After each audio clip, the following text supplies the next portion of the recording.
সেটি হচ্ছে একজন ইউজারকে আইডির সাহায্যে ডিলিট করতে চাইবো।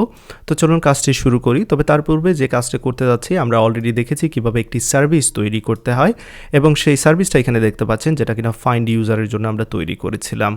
তো আমি এটা ভাবছি যে পরবর্তীতে আমাদের ফাইন্ড প্রোডাক্ট বাই আইডি হয়তো বা এরকম কিছু একটা লাগবে বা ফাইন্ড ক্যাটাগরি বাই আইডি।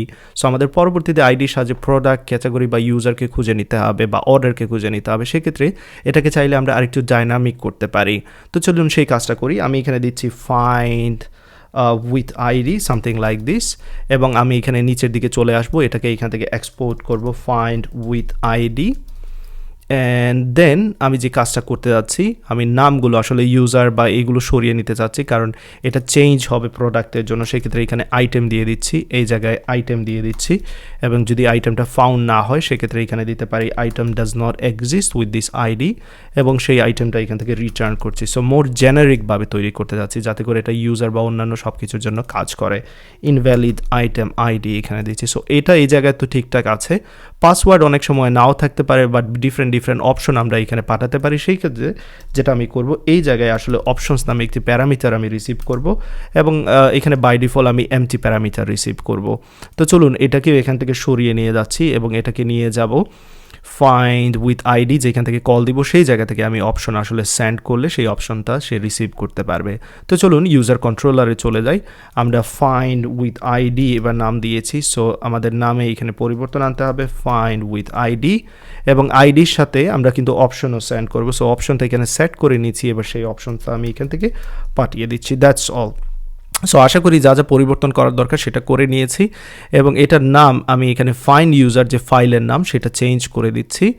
এখানে আমি রিনেম করছি, ফাইন্ড আইটেম দিয়ে দিচ্ছি। ওকে, সেই আইটেমটা ইউজার হতে পারে, সেই আইটেমটা হতে পারে কোনো একটা ক্যাটাগরি, সেই আইটেমটা হতে পারে কোনো একটা প্রোডাক্ট। ওকে, সব জায়গায় পরিবর্তন করে নিলাম। এবার উপরে চলে যাচ্ছি ইউজার কন্ট্রোলারে, ফাইন্ড উইথ আইডি যেটা রয়েছে সেটা আমরা শুধু রাখবো, অন্যটা এখান থেকে সরিয়ে দেবো। That's all. তো চলুন চেক করে নেই কোনো কিছু করার আগে যেটা কাজ করছে কিনা। আমি গেট রিকোয়েস্ট পাঠাচ্ছি এবং পারফেক্টলি সেটা কাজ করছে। সো এবার যে কাজটা করব আমি এখান থেকে আসলে গেট সিঙ্গেল ইউজারকে ডুপ্লিকেট করে নিচ্ছি রিকোয়েস্টটাকে এবং এই জায়গায় চলে আসলাম। এবার এইখানে আমি যে কাজটা করতে যাচ্ছি সেটা হচ্ছে একটা ডিলিট রিকোয়েস্ট করতে যাচ্ছি এবং এই জায়গায় আমরা যখন আইডি দেব সেই আইডির উপর বেস করে ইউজারকে ডিলিট করতে হবে। তো চলুন আমাদের যে কন্ট্রোলার রাউট সেগুলোকে আমরা সেট আপ করে নিই ভেরি কুইকলি। আমি এখান থেকে আসলে মঙ্গুজের যেহেতু প্রয়োজন নেই, মঙ্গুজটাকে সরিয়ে দিচ্ছি কন্ট্রোলার থেকে। আমি রাউটারে চলে যাব প্রথমে, এখানে একটি নতুন রাউট তৈরি করব, এটা হচ্ছে ডিলিট রিকোয়েস্ট। সো এখানে আমি ডিলিট বসাচ্ছি এবং এইখানে লেটস সে ডিলিট ইউজার, এরকম একটি কন্ট্রোলার আমার লাগবে। তো সেই জন্য আমি এই ডিলিট ইউজারের কন্ট্রোলারটা তৈরি করে নিতে চাচ্ছি। এইখানে চলে আসলাম এবং এইখানে যে গেট ইউজার যেটা রয়েছে সেটাকে আমি কপি পেস্ট করে নিচ্ছি ভেরি কুইকলি এবং এই জায়গায় পেস্ট করে দিচ্ছি ফাইন এবং এই জায়গায় আমি ডিলিট ইউজারটাকে ব্যবহার করছি, ডিলিট ইউজার ফাইন। এবার ডিলিট ইউজারটাকে আমি ফাইনালি এই জায়গা থেকে রিটার্ন করতে পারবো। তো চলুন সেই কাজটা করে নেই, ডিলিট ইউজার এবং সব কিছু ঠিকঠাক থাকলে এখানে অবশ্যই কোনো প্রবলেম আসার কথা নয়। আমি চেক করে নিচ্ছি, এখানে একটি কার্লি ব্রেস মিসিং আছে, সেটা আমি এখান থেকে ফিল আপ করে নিলাম। That's all. এবার এই ডিলিট ইউজার যে কন্ট্রোলার রয়েছে সেটাকে আমরা ব্যবহার করব আমাদের রাউটার থেকে। তো চলুন সেই কাজটা করে নিই। এখানে আমি ডিলিট ইউজার, ওকে, এই কন্ট্রোলারটাকে এখান থেকে আমি ব্যবহার করতে যাচ্ছি। ফাইন। তো এবার এই কন্ট্রোলারে চলে যাবে, বাট কন্ট্রোলারের কোড যেগুলো রয়েছে এখনও পারফেক্ট নয়। আমরা প্রথমে আইডি নিচ্ছি, অপশন নিচ্ছি ফাইন। প্রথমে ইউজারকে খুঁজে নেব যে সেই ইউজারটা আসলে রয়েছে কিনা সেটা আমরা দেখতে চাচ্ছি ডিলিট করার পূর্বে। তো যদি কোনো কারণে সেই ইউজার না থাকে দেন আমাদের অবশ্যই যে মেসেজটা আমরা পাঠাবো সেটা অলরেডি ডিফাইন করা এখানে রয়েছে, সেটা বলবে যে আইটেম ডাজ নট ফাউন্ড। যদি মঙ্গুজ এরর থাকে, আইডি এরর, সেটা কিন্তু এখানে দেখাবে। ওকে, সো এটা কিন্তু আমরা ব্যবহার করব, যেরকম আছে সেই রকমই থাকুক। এবার যদি সেই ইউজারটা থাকে তাহলে সেই ক্ষেত্রে আমরা ডিলিট করতে চাচ্ছি, রাইট? তো চলুন সেই কাজটা করি। ডিলিটের জন্য যেই কাজটা করা দরকার সেটা এখানে করে নেই এবং আমি ফাইনালি এখানে বলবো ইউজার ওয়্যার ডিলিটেড সাকসেসফুলি এবং এখানে আসলে আমার পেলোডে কোনো কিছু রিটার্ন করার দরকার নেই। সো পেলোড আমি এখান থেকে সরিয়ে দিচ্ছি। That's all. By default payload এখানে পেলোড এমটি থাকবে। এবার চলুন আমরা ইউজারকে কীভাবে ডিলিট করতে হয় সেটা এখানে দেখে নেই।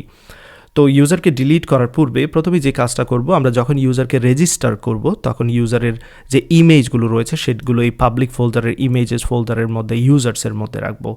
তো কোনো কারণে আমরা যখন ডিলিট করতে চাই সেই ইউজারকে কিন্তু এখান থেকে আমাকে যে ইউজারের ইমেজ রয়েছে সেটা কিন্তু রিমুভ করতে হবে। তো সেই জিনিসটাও আমার খেয়াল রাখতে হবে। তো চলুন সেই কাজটা আমরা করে নিই। ইউজারের ইমেজের যে পাথটা থাকবে সেটা আমি নিয়ে নিতে চাচ্ছি ইউজার ডট ইমেজ থেকে। ফাইন। এবার এই পাথটার সাহায্যে আমরা কি করতে পারবো, যদি ইউজারের যে ইমেজ রয়েছে সেটা যদি থাকে সেটা আমরা এখান থেকে রিমুভ করতে পারবো। তো চলুন এই কাজটা আমরা করে নিই। আমরা উপরের দিকে আমরা ফাইল সিস্টেম যেটা রয়েছে সেই ফাইল সিস্টেমটাকে আমরা নিতে চাচ্ছি। সো এখানে আমি এফএস মডিউল দিচ্ছি এবং এইখানে আমি এফএস বলে দিচ্ছি, দ্যাটস অল।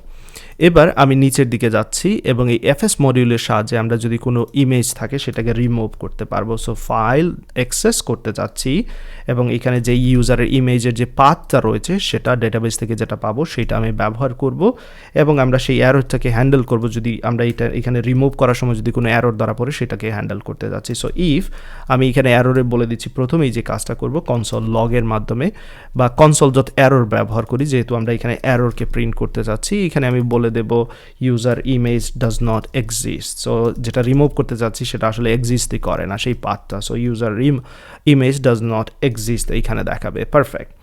অ্যান্ড দেন যদি ইমেজটা থাকে সেক্ষেত্রে আমরা ডিলিট করতে চাচ্ছি। তো সেটা কীভাবে করব, আমরা আনলিঙ্কের মাধ্যমে আমরা সেটাকে রিমুভ করতে পারবো। সো আনলিঙ্ক ব্যবহার করছি। আনলিঙ্ক করার সময় দুইটা জিনিস লাগবে, এখানে ইউজারের ইমেজ পাথটা দেওয়া লাগবে যেটা সে আনলিঙ্ক করবে, যে ইমেজটা সে রিমুভ করবে। আর যদি এখানে যদি কোনো কারণে সেটা করতে না পারে সেই অ্যারোরটা আসবে। সো সেই অ্যারোরটাকেও আমাদেরকে হ্যান্ডেল করতে হবে। চলুন সেই অ্যারোরটাকে এখানে হ্যান্ডেল করে নেই। সো যদি অ্যারোর আসে সেক্ষেত্রে কি করব, সেই ক্ষেত্রে আমি অ্যারোরটাকে থ্রো করব। সো চলুন সেই কাজটা করে নেই, সেই অ্যারোরটাকে আমরা এখান থেকে থ্রো করব, দ্যাটস অল। ওকে, এবং এখানে আমি ব্র্যাকেটটা মিস করেছি সেই জন্য অ্যারোরটা দেখাচ্ছে। আমি আর কি আছে এখানে চেক করতে চাচ্ছি। সো অ্যারোর আমরা যে ফাংশনটা তৈরি করেছি এখানে আমি চেক করছি ইফ যদি কোনো কারণে সেই অ্যারোরটা আসে, এবং আমার মনে হচ্ছে এখানে কোনো অ্যারোর নেই, বাট তারপর আমি চেক করে নিচ্ছি আবারও। সো যদি কোনো অ্যারোর আসে সেটা আমরা হ্যান্ডেল করব এবং সেই জন্য আমরা এখানে বলছি যদি কোনো অ্যারোর আসে সেটাকে থ্রো করব। চলুন সেটা থ্রো করি।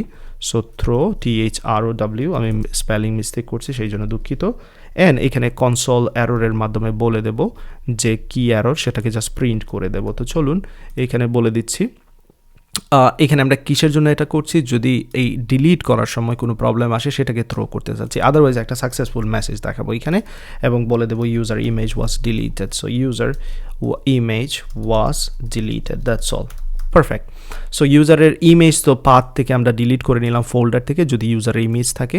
সো যখন কোনো একটা ইউজারকে আমরা ডিলিট করতে চাচ্ছি আইডির সাহায্যে, প্রথম কাজ যেটা করব আমরা আগে দেখব ইউজারকে পাওয়া যায় কিনা। যদি পাওয়া যায় দেন ফাইন, এবার চেক করব ইউজারের কোনো ইমেজ রয়েছে কিনা, সেই ইমেজটাকে আমরা ডিলিট করব, ফাইন। অ্যান্ড ফাইনালি এবার আমরা যে কাজটা করতে পারি, আমাদের যে ফাইন্ড ওয়ান অ্যান্ড ডিলিট সেই মেথডটা আমরা ব্যবহার করতে পারি। তো সেই জন্য আমি যে কাজটা করতে যাচ্ছি আমি একটু উপরে এই কাজটা করব। So const user deleted user, let's say এখানে আমি deleted user ব্যবহার করব, deleted user await, দেন আমরা এখানে ইউজার যে মডেল রয়েছে সেটা সাহায্য নেব, find ID by ID and delete এটা ব্যবহার করব এবং এখানে আমি কি করতে পারবো, আইডি পাস করতে পারবো। তো যখন আমি ডিলিট করতে যাচ্ছি তখন কিন্তু একটা বিষয় এখানে আমার খেয়াল রাখতে হবে। সো আমি এখানে আইডির মাধ্যমে ডিলিট করতে যাচ্ছি, সো এখানে আইডি পাস করছি, বাট যে জিনিসটা খেয়াল রাখতে হবে যে কোনো অ্যাডমিনকে আমি ডিলিট করছি না, সেই জন্য এখানে আমি বলে দেব is admin false, that's all, is admin false, that's all. Now আমি কোনো অ্যাডমিনকে কিন্তু ডিলিট করছি না। এবার যে কাজটা করব আসলে যেহেতু ডিলিট ইউজার ব্যবহার করেছি, সো এই জায়গায় ইউজারের পরিবর্তে আমি ডিলিট ইউজার ব্যবহার করব, সেই ইউজারের ইমেজ নেব এবং দেন আমি যে কাজটা করব এখান থেকে আমি লক্ষ্য রাখছি যে ডিলিট ইউজার ইজ পসিবলি নাল হতে পারে, বাট নাল না হলে সেটা তো ডেফিনেটলি আমরা এখানে সেটা হ্যান্ডেল করতে পারি। তো সেটার জন্য আমরা এখানে বলে দিতে পারি কোনো কারণে যদি ডিলিট ইউজার কোনো ভ্যালু না থাকে এখানে ডিলিট করার পর, সেক্ষেত্রে আমরা বলে দিতে পারি যে এই ইউজার আসলে এক্সিস্টই করে না ডিলিটের জন্য। তো এখানে আমরা চাইলে এটা বলে দিতে পারি, অথবা আমরা চাইলে কিন্তু পরবর্তীতেও ডিলিট করতে পারি ডেফিনেটলি, সেটাও আমি চিন্তা করছি। সো এই ডিলিটটা যেটা করেছি আমি এটাকে একেবারে শেষের দিকে নিয়ে যেতে চাচ্ছি। সো এখান থেকে এটা সরিয়ে নিচ্ছি, এতটুকু কাজ আমি এখান থেকে সরিয়ে নিচ্ছি, ইউজারের যে ইমেজটা ছিল সেটাই থাকবে এখান থেকে, এবং after like removing the image এবার আমি এই কাজটা করতে পারি এখানে ডিলিটিংয়ের কাজটা। সো ডিলিট ইউজার সব কিছু যেরকম আছে সেরকমই থাকবে, দ্যাটস অল। আশা করি এতটুকু নিশ্চয়ই বুঝতে পেরেছেন। আসলে যেহেতু এই ভেরিয়েবল আর ইউজ করছি না সেক্ষেত্রে এটা রাখার দরকারও এখানে দেখছি না। ইউজার ওয়াজ ডিলিটেড সাকসেসফুলি এরকম দিতে পারি, ওকে, দ্যাটস অল। আমার মনে হয় এখানে আর কোনো কিছু করার নেই, এবার টেস্টিংয়ের পালা, আমি এখান থেকে এটা ঠিক করে নিচ্ছি, that's all, spelling mistake. But চলুন এবার যদি আমি ডিলিট করতে চাই এই আইডি দ্বারা, যখনই সেন্ড করছি এখানে বলছি ইউজার ওয়াজ ডিলিটেড সাকসেসফুলি। এবার আমরা সবগুলো ইউজারকে খুঁজে নেই, যেহেতু একজন ইউজারকে ডিলিট করেছি দেখি কি অবস্থা, এবং এবার দেখতে পাচ্ছি একটি মাত্র ইউজার রয়েছে। সো পারফেক্টলি ইউজার ডিলিটেড হয়েছে।